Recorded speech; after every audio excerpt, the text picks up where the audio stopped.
So now on to the second session, planning of refractive surgery.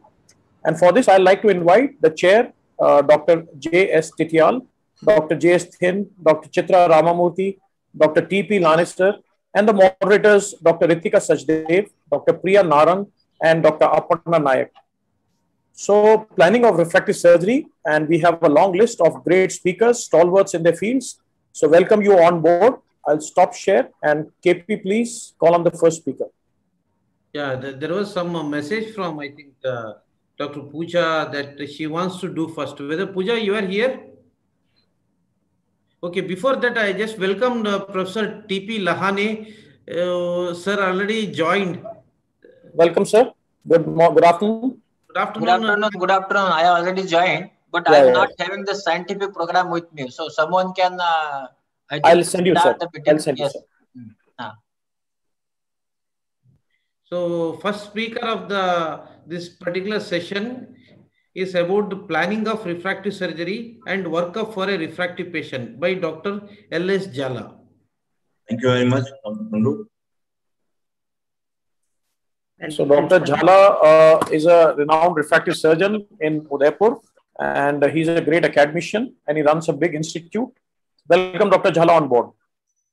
My slide is visible. Thank you, Dr. Sonu. Yeah, you are visible and audible, both. Okay. So the most respected chairpersons, colleagues, and my dear friends, there has been allotted a most important topic, which is the key to success of refractive surgery and optical outcome. That is planning for a refractive surgery, then what workup of the patient should be done. The goal of every refractive surgery is to reduce the dependence on glasses and contact lenses, as we all know, and for which there are a variety of surgical techniques and technologies are available. All of them require an appropriate preoperative evaluation to determine the best technique and ensure the best optical outcome.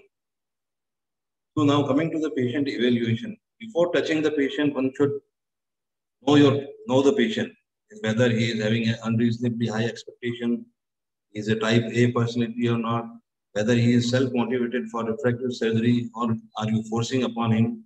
So these patients will not be a good candidate for refractive surgery. You should also take a good social and professional history of the patient, as we know that now, because of the COVID era, all the youngsters are having a lot of hours for screen time. They are using 8 to 10 hours per day. Then coming to the ocular history, use of contact lenses, any allergy or atopy, history of ocular trauma, any previous systemic or ocular surgeries, any treatment for dry eyes, patient is taking, keratoconus, any history of treatment with collagen cross-linking or any other treatment or diagnosed previously as keratoconus. These all should be very well taken in the history. Recurrent corneal erosions, whether the patient had history of constant rubbing or chronic infections of the eye.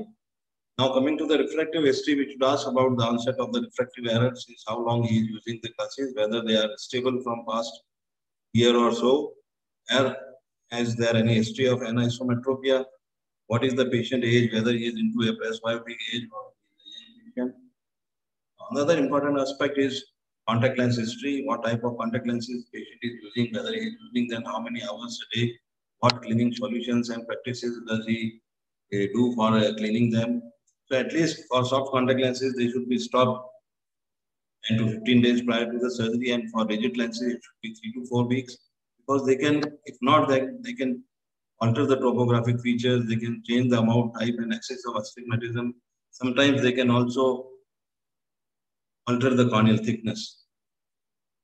Then coming to the general history, diabetes, hypertension, history of allergy, atopy, collagen vascular diseases, pregnancy, lactation, because all these points, they can change the corneal epithelial healing and they can cause problems later on.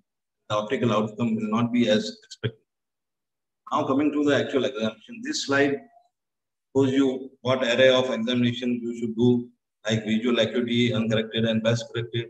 You should see for the refractive stability of the patient, ocular dominance, contrast sensitivity, cycloplegic and manifest refractions, corneal thickness, corneal imaging, wavefront testing, pupillometry, tear film test, tonometry. If you are going for a phakic IOLs and lens-based surgery, then optical biometry, wide diameter echo step.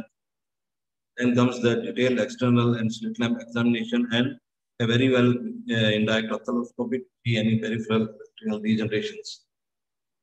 We should look for the stability of the tear film, tear production, and the ocular surface examination, any Neumann gland disease or history of or any chronic irritation or some infections in the eye. As such, there is no universally accepted definition for refractive stability. However, most clinical trials have defined stability as no more than 0.5 diopter change in either sphere or cylinder over a period of 12 months. So this is how we calculate or see the refractive stability. Then another very important part of examination is corneal pachymetry. So this will give you eligibility of the refractive surgery. You can choose the type of refractive surgery you have to perform. Sometimes you can also monitor the flap thickness intraoperatively. You can check for the corneal pathology such as keratoconus or pellucid marginal degenerations. Best way for corneal pachymetry is by tomography, that is imaging by either OCT or pentacam, because ultrasound can give you false results or some changes in the not the correct pachymetry. OCT or pentacam are very good for this. They are non-invasive. Typically, as we know that average is 540 plus minus 30 microns. Normal range is 480 to 600 microns. As I told you previously, it is very important in deciding the refractive procedure. Also, we can decide the flap thickness. We are doing, we are using microcratom or a femto. We can decide the flap thickness depending on the pachymetry. There are different school of thought for residual stromal band, but normally 250 to 300 microns is the common consensus. And also by pachymetry, we can understand the issues of ablation diameter and the depth. Corneal imaging, I will not go in the detail because Dr. Pankaj Sharma in the previous session we have discussed in detail, but mainly there are topography and tomography. Tomography is much better because it gives more maps and profiles, gives the idea of both the corneal surfaces and gives the pachymetric maps. It is the most important tool in screening for refractive surgery because it can detect minor abnormalities, can diagnose amorphostic keratoconus, early ectasias, can classify these ectasias also, and it can diagnose post-keratorefractive ectasias and put the plan for choice in surgery. Also, very importantly, it can diagnose the contact lens warpage. These are the various pentacam pictures that not go in the detail of this because we have already in the previous session we have discussed about all these things. These are the various irregularities of cornea. So the pentacam, as discussed in the previous section, pentacam is the most important tool for planning of refractive surgery. We had variety of indices in this. Aberrometry is another important tool. You can measure the lower order and higher order aberrations. Also, it can be used in calculating custom-based aberration to enhance the vision, or it is important when we are going for retreatments. So the types of refractive surgery today performed, they are either can be cornea-based or lens-based or intraocular. So in cornea-based, we have PRK, LASIK, frontal LASIK, refractive lenticular smile. Intraocular, we have phakic and pseudophakic surgeries. To conclude, the main thing is the psychological assessment of the patient, detailed history, very importantly, meticulous pre-operative examination in terms of quality of vision, reflective stability, pachymetry, topography, wavefront testing, pupillometry. So all these things can decide the choice of procedure, and we should individualize every patient so that we get excellent refractive results. Patient satisfaction will be great and surgeon will be in the peace of mind. Thank you very much. Thank you so much, Dr. Jala. We have with us, I think, the president of our All India Ophthalmological Society, Dr. Mahipal Sachdev. The level of commitment, if you can tell about sir, is something beyond imagination. Sir is part of every meeting, started with morning 8 a.m. from scientific committee till the GC meeting right now. But because of his love towards the refractive surgery, sir has wanted to give his keynote address on nothing but the crystal ball view of the future of refractive surgery. So, Sonu, over to you. Thank you, Dr. Mahipal, sir. Despite your very busy schedule, you could give us time for this wonderful keynote address. And to start with, it's a 1 minute video which we wanted to show you. Aya, can we have the video, please?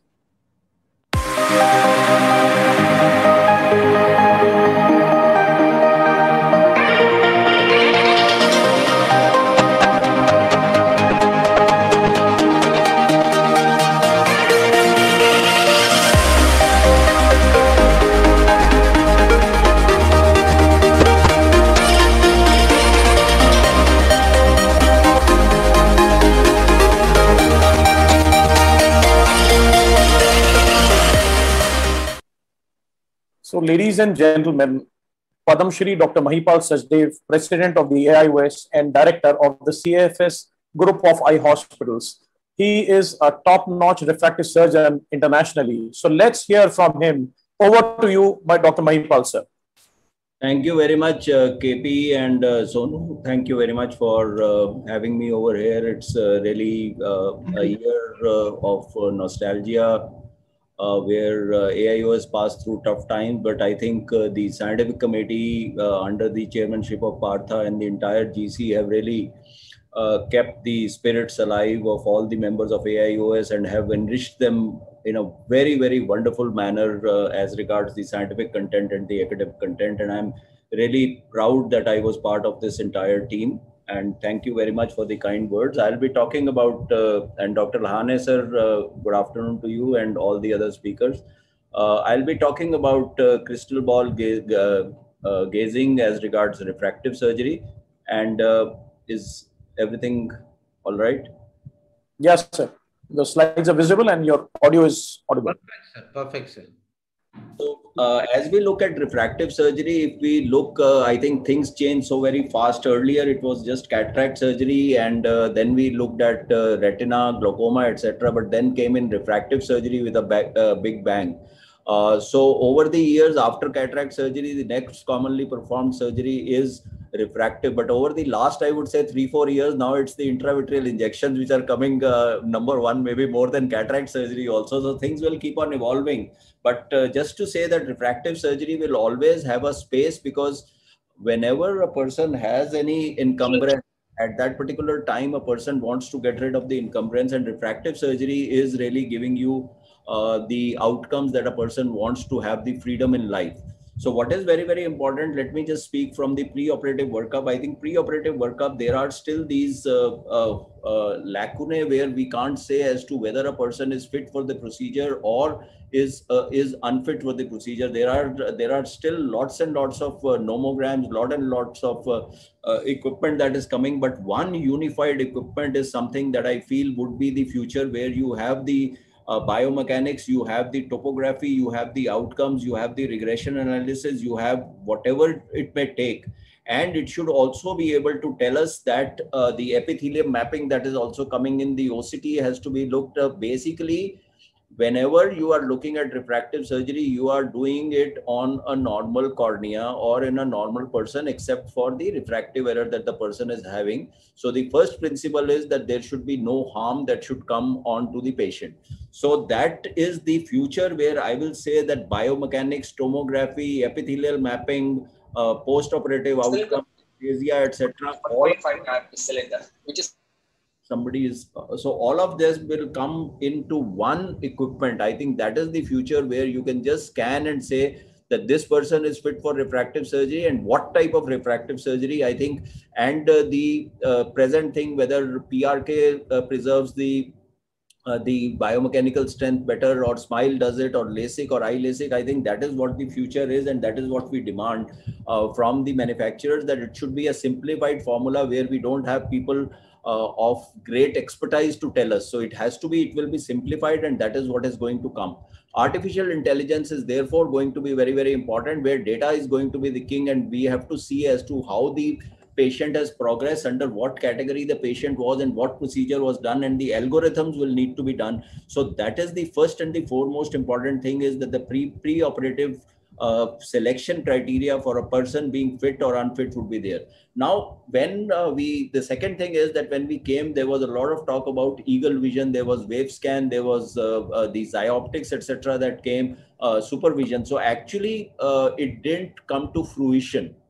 So, but there are a lot of work that is going on, and I feel that this is again going to be something where the ability of a person to see the contrast diminution which is there, or the quality of vision diminution which is there, those would be taken care of by getting the proper maps of the cornea, and how do you translate it onto the cornea, whether it be on the SMILE platform or whether it be on the Excimer platform. So I think that is something which should be with us over the next couple of years, which is there. Now, a lot of work from the India. We are proud of Rohit Shetty and his group who are talking about genomes, ectasia as to what it is, and the different genomic the locus which are there, which have been identified in patients who could be having keratoconus, etc. So I think this again would be the interplay, and tomorrow the samples that maybe people are collecting, that can help in looking at whether a person would be a suitable candidate or not for that.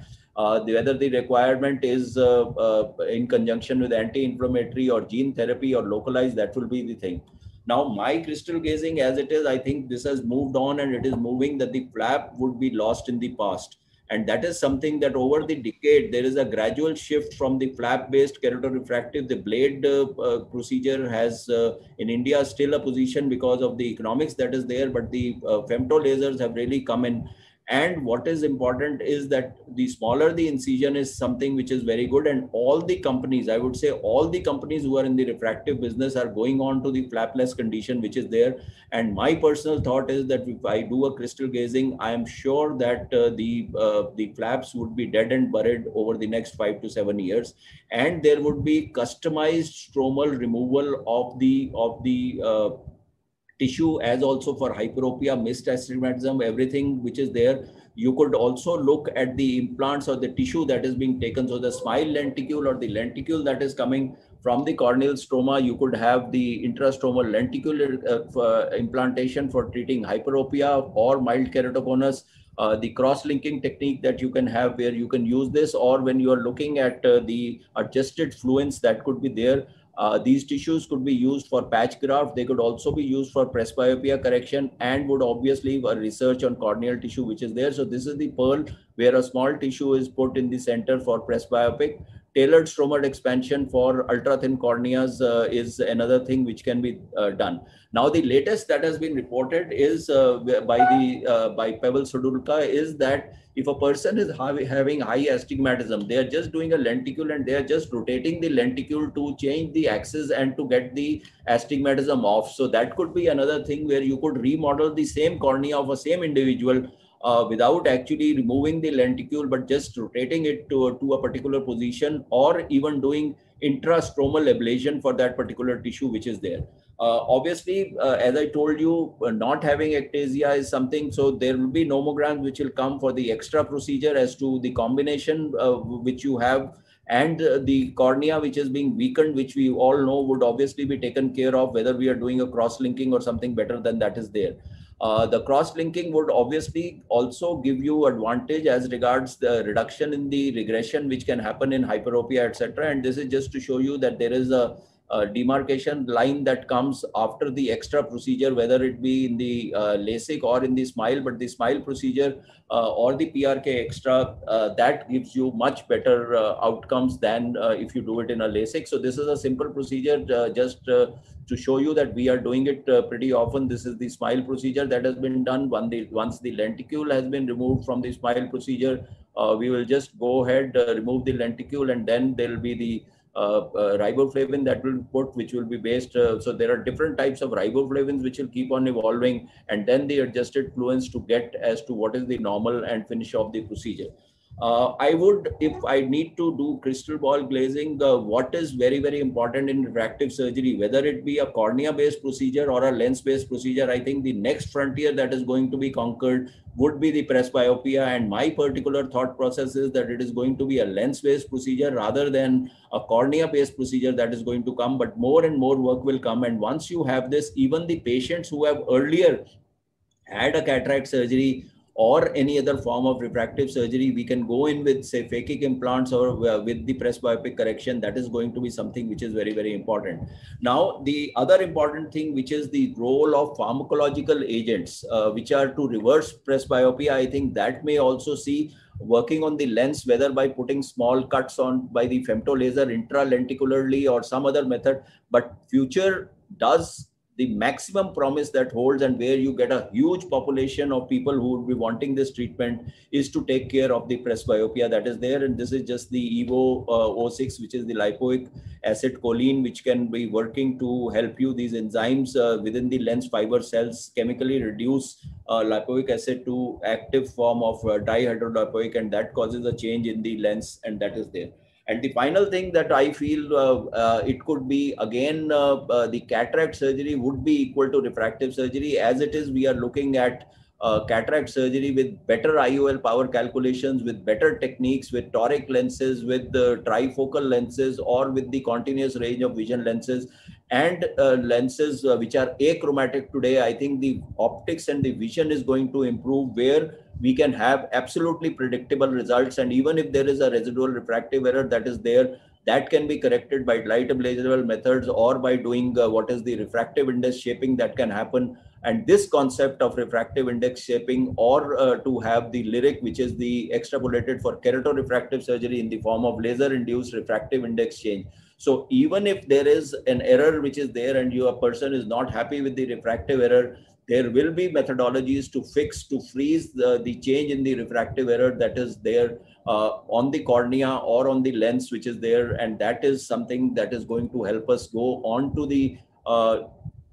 goal of emetropia, or even customizing the outcomes for each and every individual as to his likes and all. And one more thing I will say is that there could be a possibility, which should be there, that one can actually extrapolate to a person that this is how your vision is going to be after the procedure, and what do you want exactly in that particular domain, and he can pick and choose that this is what I want as the end result. So that is what it is. It is as if a customized solution for each eye, and that is going to be the future of refractive surgery, where higher order abrasions, lower order abrasions, the entire profile can be done as per the requirement of an individual. So in a nutshell, I would wish to say that the current generation of refractive surgeons experience the unfortunate burden of dissatisfied patient that is going to reduce over time, and the perfect refractive model, starting from the pre-operative to the operative and fixing it in the post-operative period, is going to be there, with reduction or elimination of complications that is there. So I feel that refractive surgery is one of the exciting fields where the maximum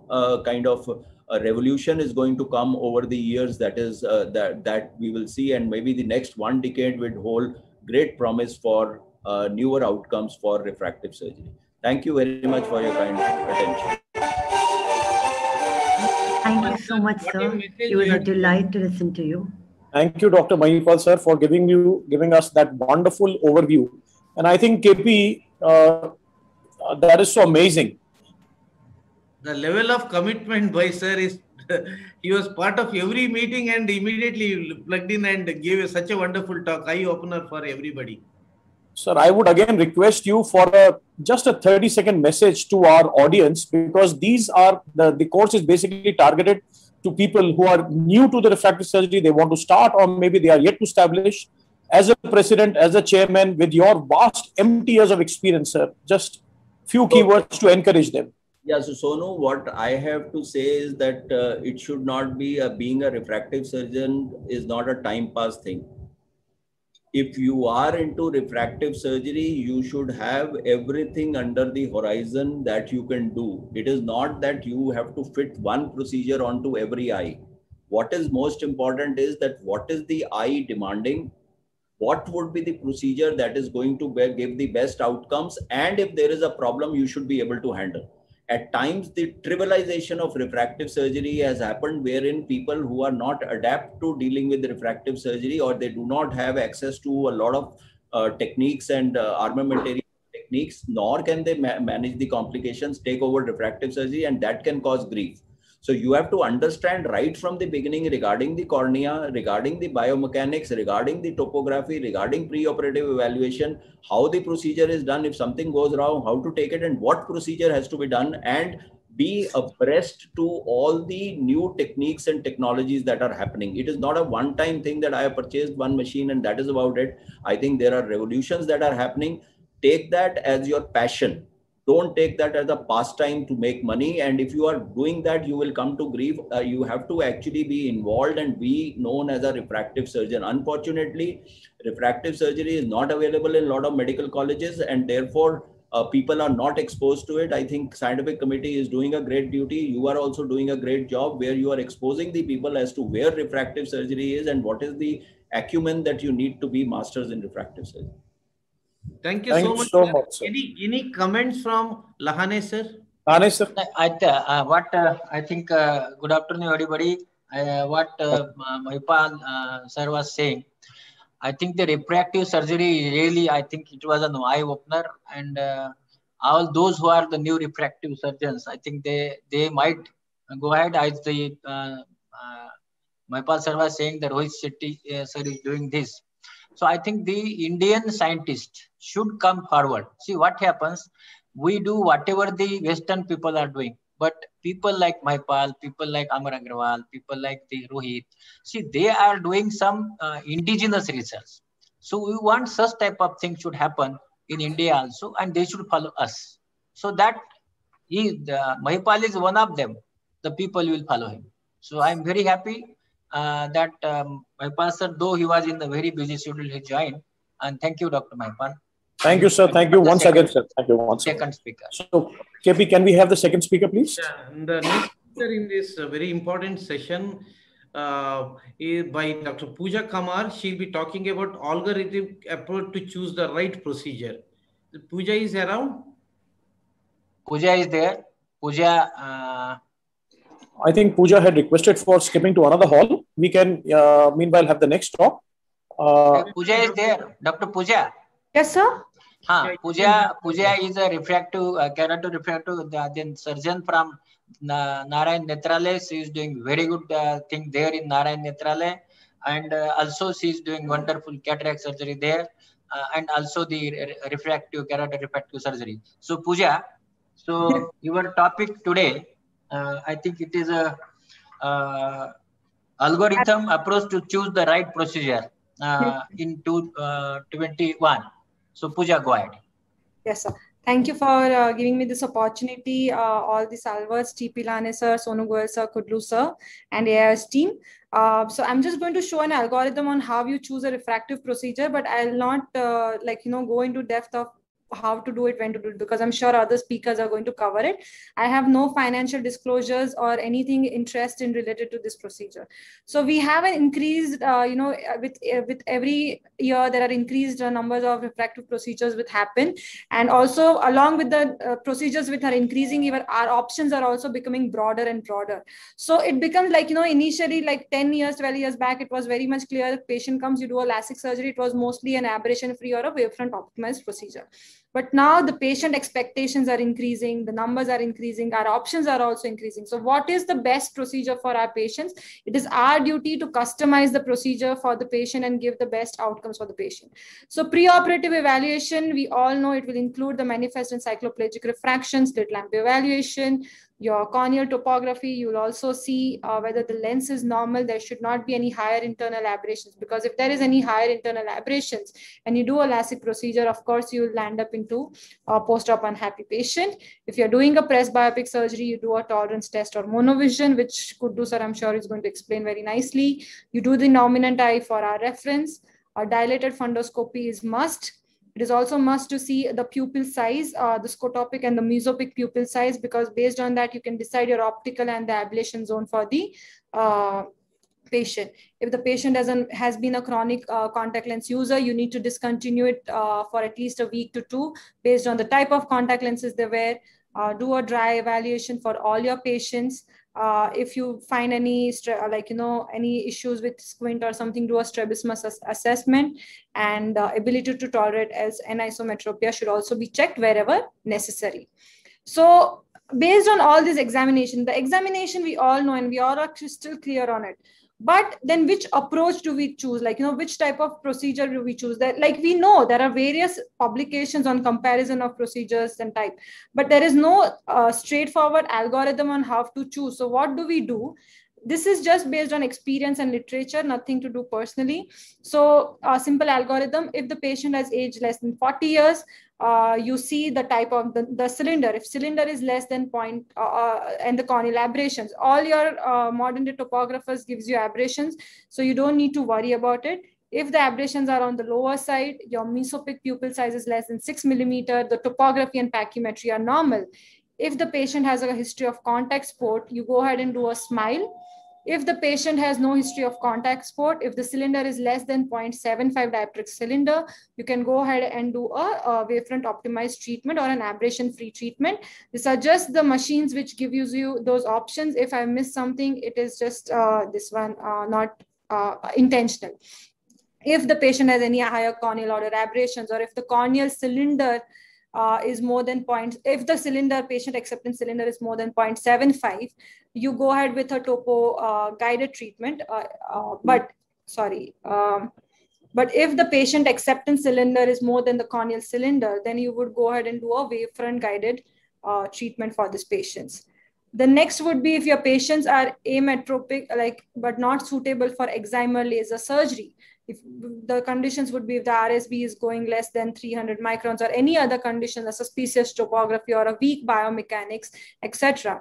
If your ACD is more than 2.8 and if your endothelial cell count is good, you can choose a phakic IOL for this patients. But if the corneal thickness is more than 475 but less than 500, and if there is any flat or steep thing or subtle topography irregularities, or if the refractive error is less than 6 diopters, or if there is a contact sport, you would go ahead and do a PRK or a trans PRK for this patient. If the patient is more than 40 years, you do a tolerance test for this patient, a contact lens trial. You check for internal aberrations. If everything is normal, you can go ahead and do a presbyopia LASIK surgery for this patient, depending on the machine and the principle they have.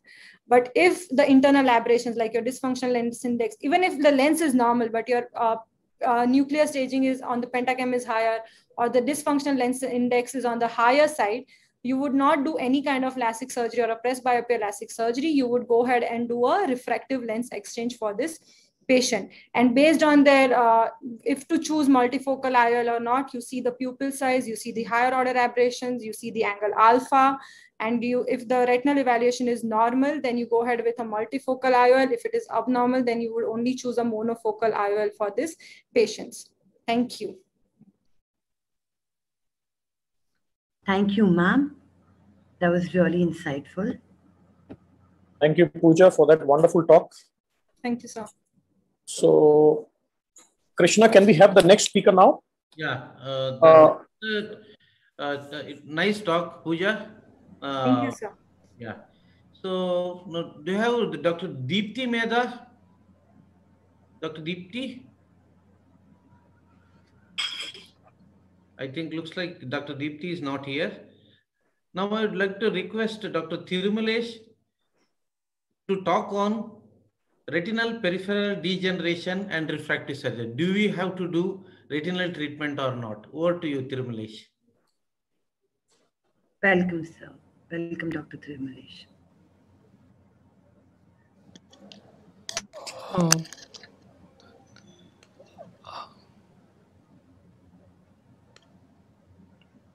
Hello. Yeah. Are my slides visible? Go ahead.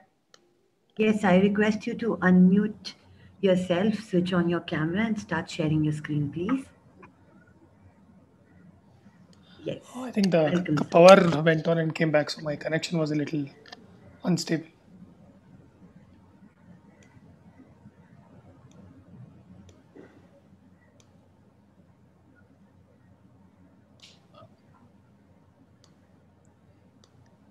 Okay, I would at the outset I would like to thank Dr. Krishna Prasad and the academic and research committee of AAOS, Dr. Rohit and all at AOS also for giving me this opportunity. Today, my topic would be about refractive surgery and peripheral retinal degenerations. So why is it important to know about refractive surgery and peripheral degeneration? Is because the annual incidence of rhegmatogenous retinal detachment is about 10 to 18 per 1 lakh. Out of these, 20 to 40% of the people have had cataract surgery, and more than half of retinal detachments occur in myopic patients. So, just cataract surgery and myopia in itself, add up to 80 to 90% of the cause of rhegmatogenous retinal detachment. It is not because the surgeries are complicated or anything else, but it is because of associated degenerations and a phenomenon called as posterior hyaloid separation. So what is a peripheral retinal degeneration? It is nothing but deterioration and loss of retinal tissue, which can lead to thinning and hence breaks in the retina, which can be either a hole or an HST. And we also should remember that patients who undergo refractive surgery to reduce myopia should be informed that they remain at risk for rhegmatogenous retinal detachment despite the reduction in their refractive error. It's very important because although myopia is gone, but the changes in the vitreous would still be there and the changes in the retina would still be there. So this is how posterior hyaloid separation happens. It happens from posterior to anterior, but when the hyaloid separation is happening, it can pull on areas where it is tightly attached, like a lattice, or along the blood vessels and along areas of tight vitreoretinal adhesions, and cause a tear. So in the first part, you can see that there is a hyaloid separation with the operculated tear. In the second part, there is an HST. Because there is a continued traction, you can see that there is a retinal detachment. So this is how a retinal detachment would look on the OCT. If you look at the OCT of the flap tears, you see that there is a vitreoretinal adhesion which is there, which is lifting up the retina. And sometimes it can be complete, and when there is no traction, there would not be a presence of retinal detachment. So these are two important facts that we should remember. So if there is a presence of an HST at the tight adhesions, and that will allow the liquid vitreous to move in and cause a retinal detachment. So based on the depth of the lesion, the retinal degenerations can be classified as intraretinal degenerations which happen at vitreoretinal interface, and degenerations which happen in the outer retina or the choroid. So the common ones intraretinal are senile retinogenesis and WWOP and snowflake, which I'll be showing. Vitreoretinal at the interface degenerations of snail track, lattice, and peripheral retinal tufts. It is the vitreoretinal interface degeneration which have a higher incidence of development of retinal detachment. So this you can see a lattice degeneration, which is found in 6 to 8% of the normal population, but in myopes it is seen in 30 to 40%. 30% of the RD patients definitely have a lattice degeneration. It is a degenerative change that you can see. But one should always remember that only 2.8% of lattice degeneration, there will be development of an RD. It means that not every lattice should be treated.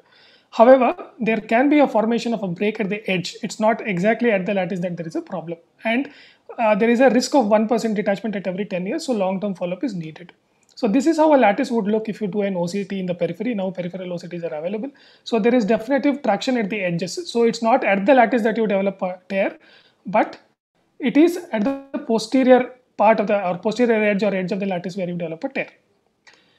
So snail track degeneration is another type of vitreoretinal degeneration where you have a frosting and a patch-like white lesion which is seen in the periphery. This is considered to be a precursor to the lattice degeneration. Sometimes there might be formation of a hole.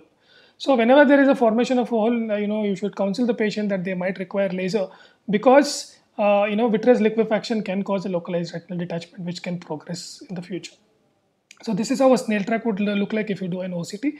There is a dense vitreoretinal adhesion. That's why sometimes even in presence of a break, there might not be an RD, but RD would develop when the vitreous liquefies in future.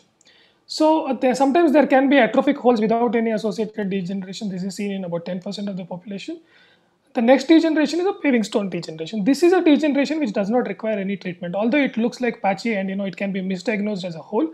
But this is a degeneration which is happening at the RPE and outer retinal level. So this particular degeneration, although when it is present, does not require any treatment. So an OCT of the paving stone would show that there will be extension of the outer retina, and also there is degeneration of the RPE and the choroid as well.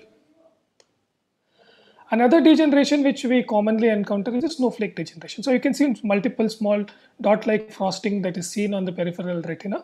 So these will cause vitreoretinal degeneration, but however they don't predispose to RD. Very rarely it can be associated with the formation of a hole. So this is a snowflake degeneration OCT. You can see that there might be multiple intraretinal hyperopacities that can be seen, but there are not much interface changes that happen in this particular scenario.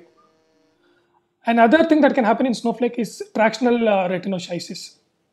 So, white without pressure areas are, degenerations which are commonly associated with the giant retinal detachment. However, one should remember that it's not all patients who have WWOP require treatment, and this does not require any prophylactic kind of a treatment. Retinal dialysis is another kind of lesion that one should look out for when they're doing peripheral examination, because it can predispose to development of retinal detachment. Retinoschisis, as we all know, is a split of the inner and outer retina. It can sometimes, the split can happen at the neural nerve fiber layer itself. So this is an OCT of retinoschisis where you can see that there is splitting. So sometimes with the peripheral retinoschisis, there can also be a central retinoschisis, which can, in the long run cause some amount of problem in the final visual outcome. One can also see these uncommon degenerations like a meridional fold. When it is associated with the hole, it is called as a meridional complex. That can be predisposed to RD. The uncommon ones are oral base, oral cyst, spur-like degeneration, and honeycomb degeneration. So the lesions which predispose to RD are lattice, nail track, retinoschisis, white without pressure area, retinal hole, and meridional folds. So the Academy guidelines suggest that if you have a symptomatic HST where the patient is having multiple floaters, only those need a prophylactic. Sorry for being interrupted, sir. I request you to please conclude. Yeah. Okay. Take 1 minute. Yeah. So that's my conclusion side. So the take-home message is, whenever you're doing refractive surgery, it is important to sit with the patient and explain that they would require lifelong treatment, because despite correction of the refractive error, there might be changes in the retina. Thank you. Thank you, Tirumalesh. Thank you so much, sir. Yeah, thank you so much, Tirumalesh. I think every refractive surgeon should really understand that without seeing the retina, should never ever take them for refractive surgery. If you do, I think any of the retinal procedure, barrage laser, probably to wait till, I think, 2 to 4 weeks, depending upon what procedure you are doing. If you are doing a surface ablation, I think you can go ahead after 2 weeks. If you are doing a LASIK, probably to wait for 4 weeks, and even for SMILE 2 to 4 weeks. Okay, thank you so much, Tirumalesh, the retina guy inside the refractive session, so that we wanted this message from you. Over to you, Sonu.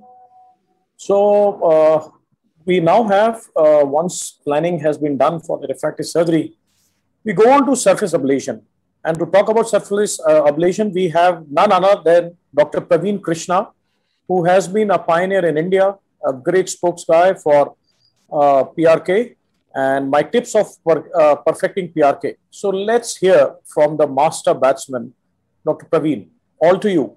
Praveen Krishna is the chief consultant cornea refractive surgeon from LV Prasad Eye Hospital, Hyderabad, and probably the right person, especially if you talk about surface ablation, the man it will come to in your mind is none other than Praveen. Over to you, Praveen. Thanks a lot, KP. Thanks a lot, Dr. Sonu Goel, and thank you again for the opportunity to speak today. So I'll be speaking to you a little bit about what we've learned about surface ablation.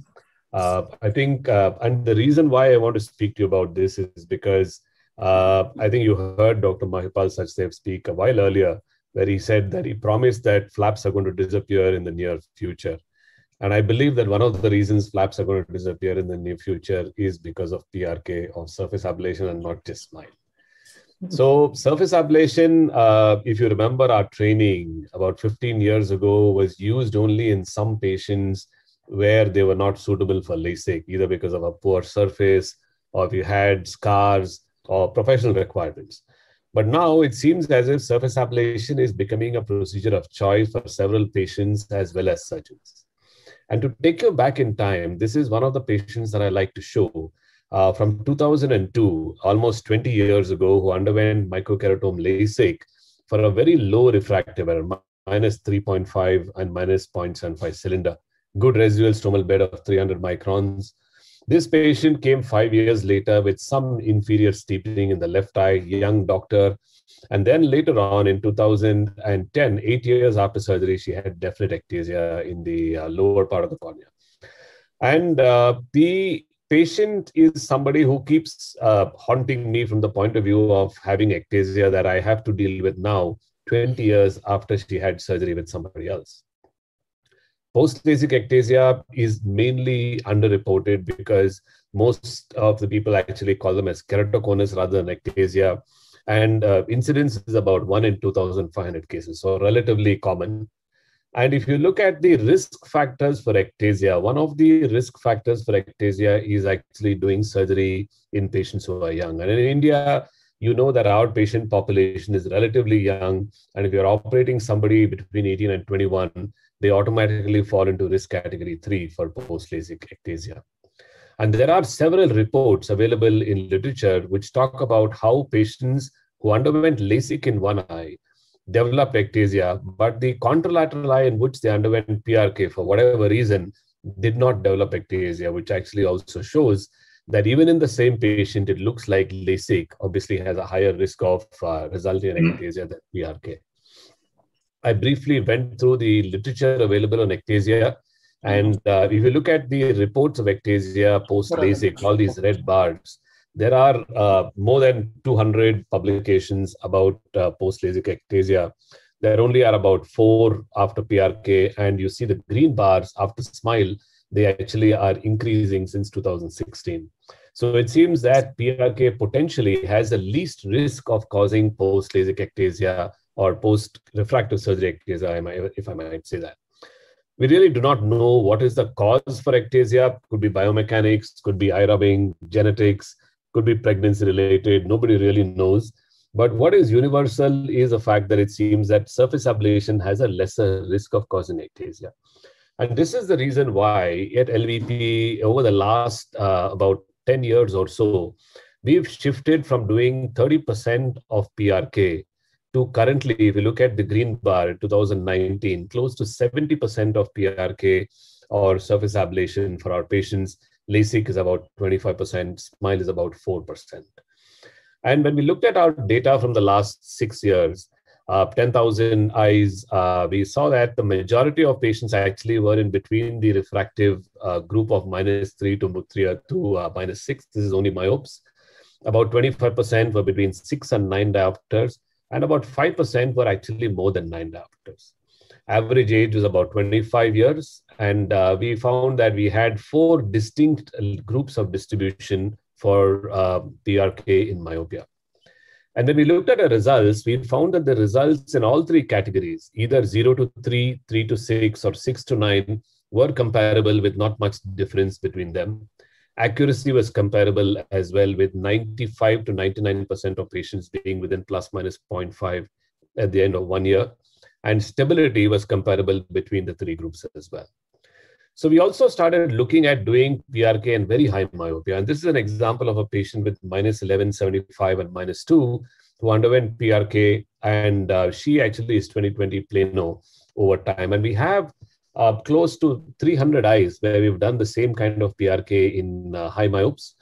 And when we looked at the follow-up of 130 eyes that we had follow-up for 1 year of more than 9 diopters, again, we found that 93% of them were plus minus 1 diopter after surgery.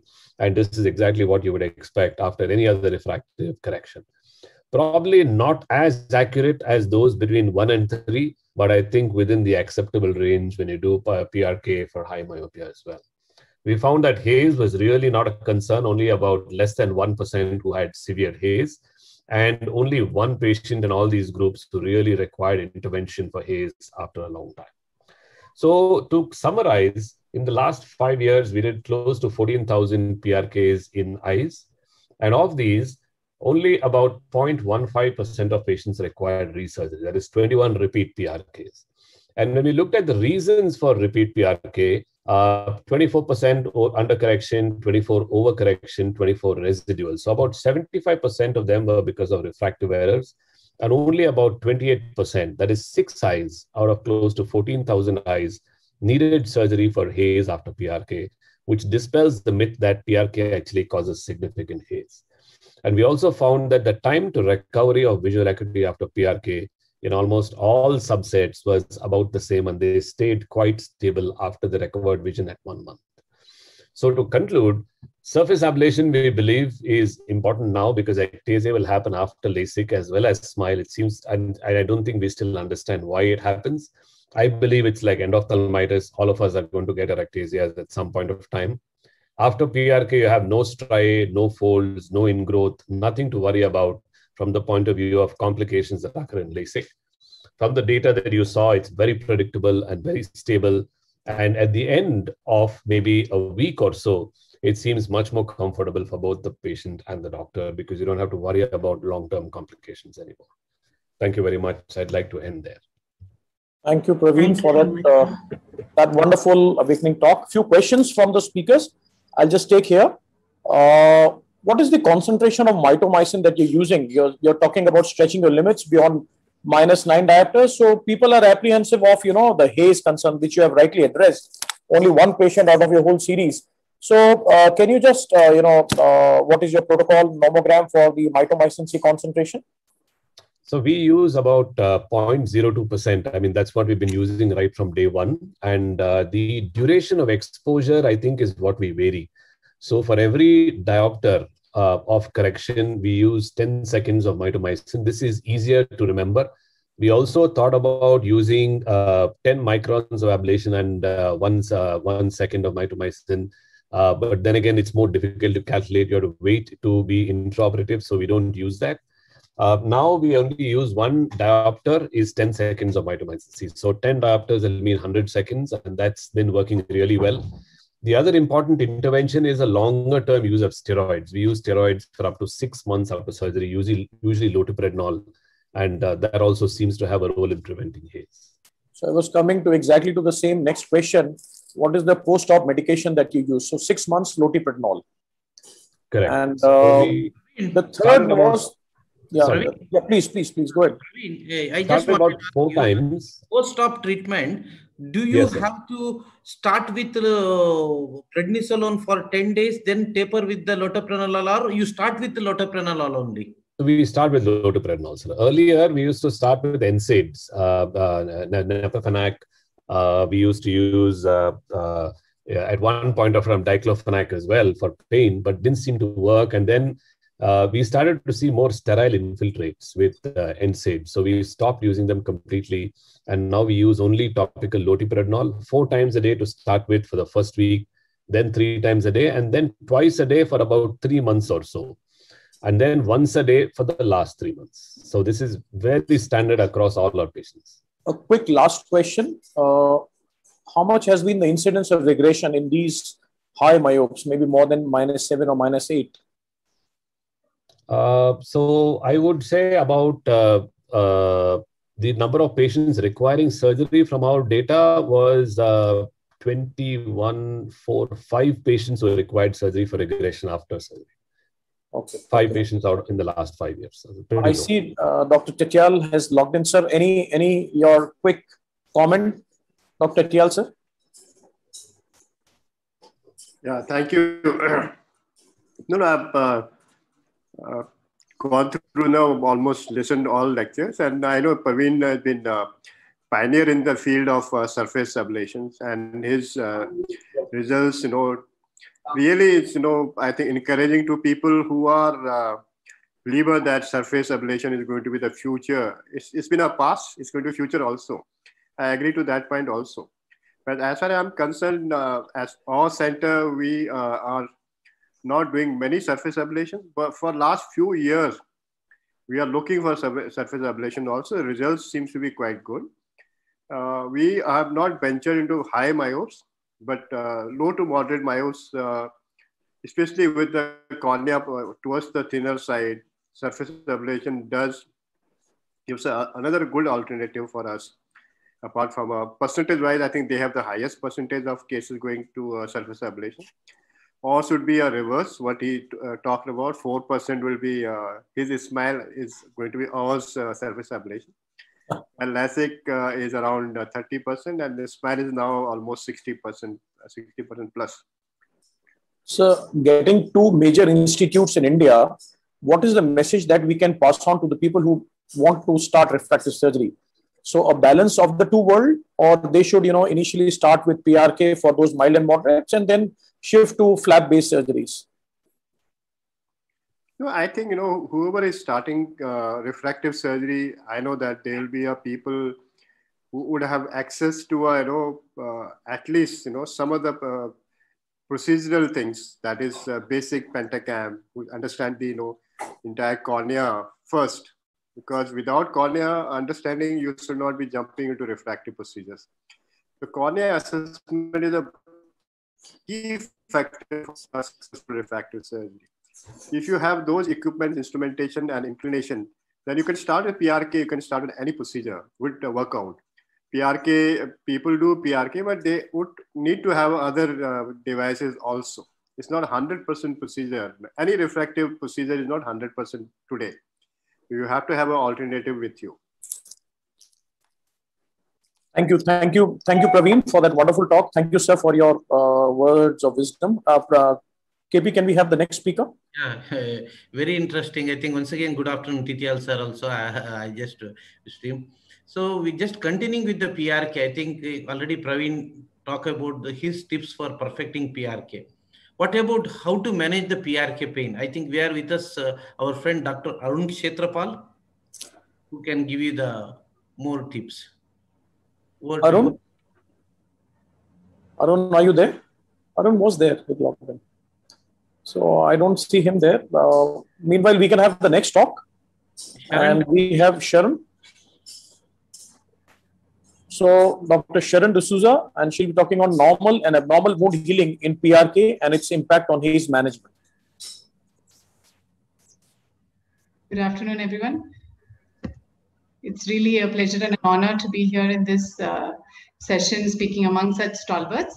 It's a very small talk because Dr. Praveen has covered almost all the very major points about PRK.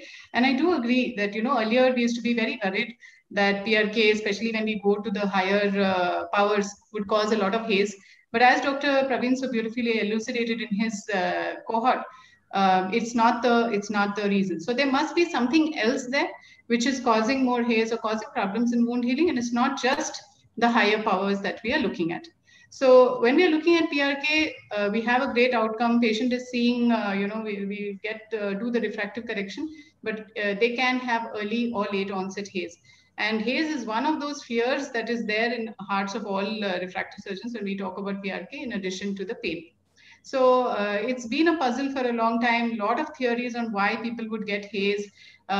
Most commonly, it is the refractive power that we correct, but there has to be something more. So we did a study, and it's published on these results on how to, what are these various risk factors that may be there for patients to develop haze, and what are the measures that we can take. So the point is to be able to translate it into our clinical practice, have some very simple things that anyone can follow in the practice so that we mitigate this risk of haze, because it's a great procedure otherwise. So this is the recent publication that we had. So we did it in two arms. One was the retrospective and the prospective. So we took 238 patients of PRK who had undergone over the last many years.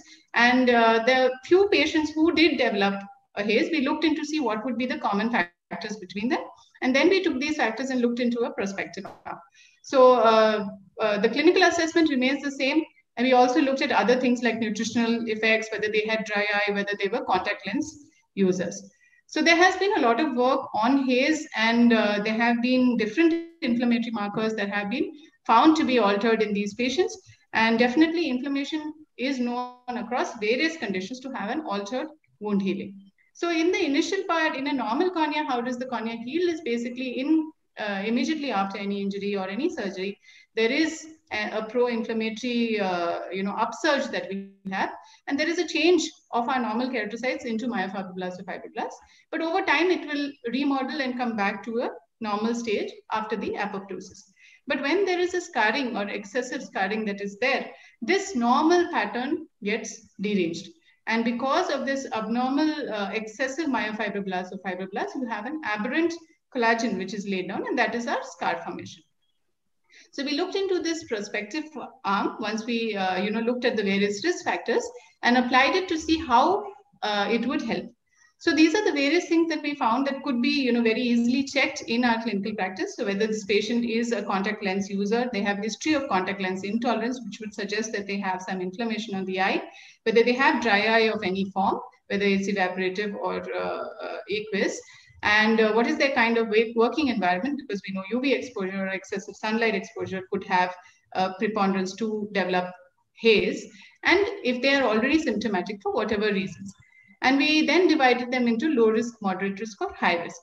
So using this, we are trying to, give some sort of a predictive help and try to prevent the excessive haze formation. And this is what we call the perfect PRK score.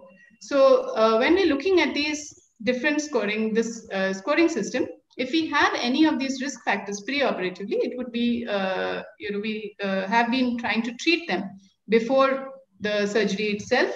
It could be both on the history or the examination. If we have significant allergy or they have contact lens intolerance, we would treat them pre-operatively itself to try and reduce this. Dry eye, if it's there, would be treated, and then plan off the surgery. Post the surgery, as Dr. Praveen was also saying, we do keep them on steroids up to very long duration, very, very slow taper. Some of them would require for 3 to 6 months, and any of the other anti-inflammatory modalities like cyclosporin also do help. So if they have a developed post-operative haze late, then in that point you may have to treat them even more aggressively and start on prednisolone drops in addition to the regular medications. So pre-existing inflammation and that could drive the haze, and this was previously unknown. Factors like contact lens intolerance, low vitamin D, dry eye of various forms could have higher chance of developing a haze. Assessing these and managing them could definitely reduce the chances even further, even though we see very few patients who actually develop haze, and that will definitely improve our patient satisfaction and success. Thank you very much for a very patient listen. Thank you, Dr. Sharon, for that wonderful talk. And we have Arun. Arun is back. He had some glitches with his network. Welcome, Arun, on board. And he'll be talking on conquering pain in PRK. Arun is a prolific phaco-refractive surgeon in Rajasthan, one of the leading cataract and refractive surgeon, second generation. And welcome, Arun, on board. Thank you, Sonu. Thanks a lot. Am I audible? Yes, you are audible and your videos are visible. Okay. So good afternoon, everybody. And I'll be talking about conquering pain in a patient undergoing a surface ablation. We all know that the surface ablation was the very first laser corrective procedure to be performed on the cornea. And it was also the first surgery to be approved by US FDA way back in 1995 for myopia, hypermetropia, and astigmatism. There are certain advantages of surface ablation over LASIK. They all have been talked about. We know the role of surface ablation in today's scenario. So I'll straight away come to the points. What are the advantages of surface ablation? Surface ablation, they allow for the true customization of the wavefront guided treatment. And as has been talked earlier also, they have less chances of dry eyes and ectasia as compared to LASIK. But the flip side is that they have the surface ablation has certain disadvantages as well. Main being the pain, haze, slow recovery, they being the main, and the regression.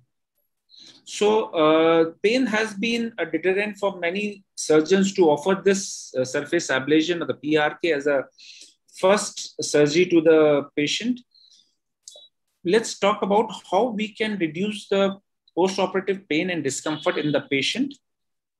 So I'll be dividing my talk into three: the pre-operative management, the intraoperative, and the post-operative management. So pre-operatively, what I feel, or what I call it is as a preventive action, is the patient education. You tell the patient about the procedure, you make the patient aware of the discomfort the patient is going to experience after the surgery in a very, very subtle way, and you make the patient mentally prepared to encounter some discomfort after the surgery. So if the patient is mentally prepared, the magnitude of discomfort will be less. And what we have seen is starting pre-operative analgesic, giving an analgesic 30 minutes to 45 minutes before the surgery is more effective than giving analgesic in the immediate post-operative period. For me, tramadol works very good. In your hand, you may try any other analgesic, a good analgesic, whatever you feel good is. Intraoperative measures, I have basically divided into three: the chilled BSS, epithelium debridement, and soaking of the BCL in ketorolac solution. I'll just take one by one. Chilled BSS, we all know it is known to decrease post-operative pain and haze. And there are many literature available in the peer-reviewed journals. You can go through them. So chilled BSS decreases the post-operative pain. What I do is I use a near freezing BSS. What we do is we freeze a bottle of BSS, take it out about half an hour to 45 minutes before the surgery, and let the ice which has already formed in the BSS solution, BSS bottle, to melt down. And then we withdraw few drops of this melted down BSS, and we put maybe 4 or 5 drops preoperatively over a period of 10 to 15 seconds. Sometimes it is so chilled that the cornea goes misty, but you don't have to worry about that. And we have not noted any untoward effect by using this near freezing BSS. And we use it at the end of the surgery also to wash off the excess of mitomycin C.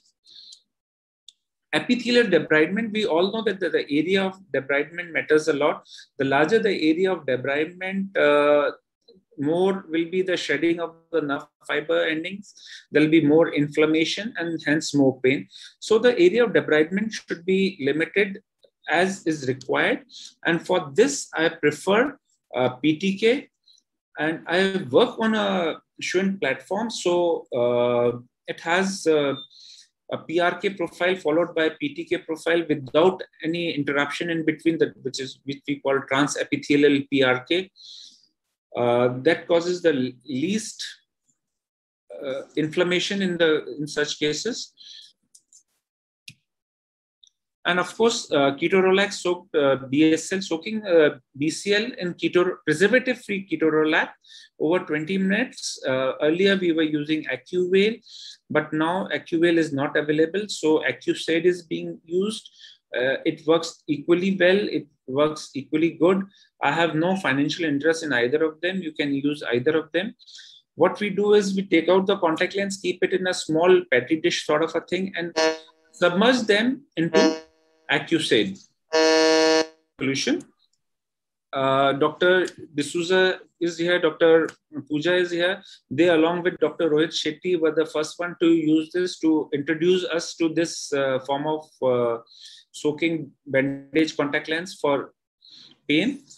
And they concluded that a bandage contact lens soaked in ketorolac 0.45% solution can act as a potential drug depot that can reduce pain after transepithelial PRK. And believe me, it works a lot. Post-operative measures include frequent installation of lubricating eye drops. They decreases discomfort of the patient. You can use post-operative analgesia of your choice, tablet in the form of tablet, injections or patches. And limitation of the activity, especially the screen activity, for 48 hours decreases the post-operative pain and discomfort. If you are using soaked contact lens, then the role of topical NSAID is really not there. You can use topical NSAID, but I don't use it. I would like to conclude that the patient will experience different degrees of discomfort after PRK, but our job is to make this discomfort less memorable to the patient. And it is not one factor which will reduce the discomfort of the patient, but the conglomerate of various pre, intra, and post-operative measures taken to control the pain. Thank you for your patience. Thank you so much, Doctor. Thank you. We come to an end of session 2. It was a fantastic talk. I think we conclude this session. Before that, I just wanted to final confirmation. Do you have Deepti Mehta? She is supposed to talk on dry eye evaluation and management in refractive surgery. Do you have Deepti Mehta? Okay. So in the end, I think I like to, take few opinions from all our panelists, and Chairperson Titial sir is there, Dr. Lahane sir is there, and other panelists. I think over to you, Sonu. So thank you, Chair, and the panel and the moderator.